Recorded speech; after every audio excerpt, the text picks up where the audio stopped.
संतान प्राप्ति के लिए पुत्र कामिष्ठी यज्ञ किया जाता था। ये यज्ञ क्या है? यज्ञ यानी प्रयास, यत्न, कोशिश, प्रयत्न। यज्ञ, अज्ञ और सूक्य, इनमें एक सूत्र है। अज्ञ का मतलब अज्ञानी और सूक्य का मतलब सज्ञानी। अपने अज्ञान की आहुति देकर अपनी और अपने समाज की उन्नति के लिए ज्ञानी जो प्रयत्न करते हैं वो है यज्ञ। यज्ञ एक पवित्र कर्म है जो सबकी भलाई को ध्यान में रखते हुए किया जाता है। पति पत्नी का सहजीवन यज्ञ ही है, जिसमें पति और पत्नी दोनों अपने अपने अहंकार अभिमान की आहुतियां देकर एक दूसरे के लिए जीते हैं। अपने बच्चे को बड़ा करना, उसे अच्छी शिक्षा, अच्छे संस्कार देना और एक अच्छा इंसान बनाना, माँ बाप के लिए यज्ञ कर्म ही तो है। हालात कैसे भी हों, अपने माता पिता को सुख देना, उनका आदर सम्मान करना, उन्हें खुश रखना हर संतान के लिए यज्ञ के बराबर ही तो है। अपने देश के लिए अपने आप को कुर्बान कर देना यज्ञ ही है। तन मन धन से संपूर्ण समर्पित भाव से किया हुआ हर कार्य यज्ञ है। जो ऐसा यज्ञ करता है उसकी सारी इच्छाएं पूरी होती हैं, क्योंकि मालिक की दुआ साथ होती है। फिर वो सर्वतो भद्रयानी सबकी भलाई के लिए किया हुआ यज्ञ हो या संतान की इच्छा के लिए किया हुआ पुत्र कामिष्ठी यज्ञ हो, सबका मालिक एक। अन्याय, अनाचार और अत्याचार की भी एक सीमा होती है महालसापति। जब इस सीमा का उल्लंघन होता है तो अन्यायी, अनाचारी और अत्याचारी इंसानों का दमन किया जाता है और उन्हें सजा मिलती है। ये मालिक का दस्तूर है। भगवान श्री कृष्ण ने भी शिशुपाल के 100 अपराध पूरे होने तक का इंतजार किया था साईनाथ। वही तो मैं कहना चाहता हूं। भगवान भी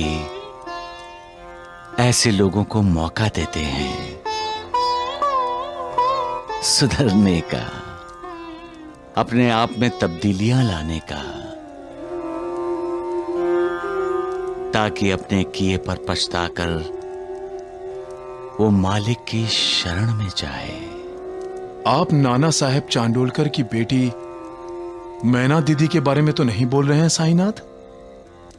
सबका मालिक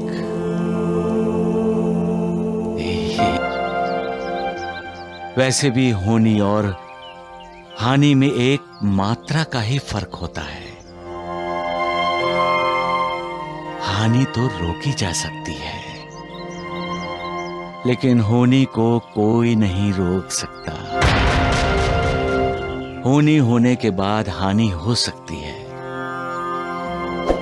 होनी मालिक का करिश्मा है और हानि इंसान का दुष्कर्म। द्वारिकानाथ जी, आपके ज्ञान पर अहंकार की धूल जम गई है। उस धूल को हटा दीजिए, फिर आपको जमीन में समाधि लेने वाले किसी योगी की शरण में नहीं जाना पड़ेगा। सबका मालिक एक।